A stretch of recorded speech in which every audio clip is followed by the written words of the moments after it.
When we're considering obviously the planning process, we have to make sure obviously our clients are aware that it can be a lengthy process. Hate to say you're at the mercy of a planning officer, but a lot of the time it's the relationship you actually will build with the local authority.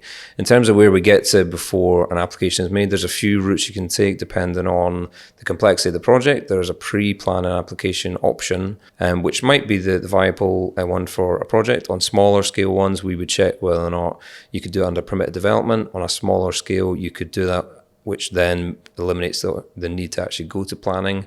On submission planning, the information that we provide is a standard one. There's location plan, site plan, there'll be floor plans, elevations, sections, probably an outline specification, mainly to do with materiality. There's different obviously elements which planners will be looking at as opposed to a building warrant officer. Building warrant officer will be looking at the technical elements of a build, how walls are made up, how roofs are made up, the energy rating of elements. Whereas the planners, they're looking at it from a specific point of view of going, maybe what does it look like in the streetscape? How does the materiality blend in with what's already there? So they're looking really a lot of the time at sympathetic. It doesn't mean that you can't go for something outrageous. And a lot of the time when it is something outrageous, it's better to go down that pre-application route because you can have early engagement, have a conversation with planners.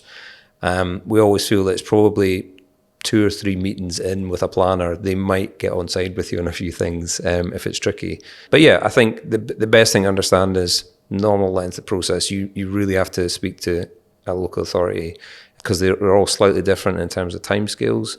So to understand that, we can obviously provide that information before we kick off the project.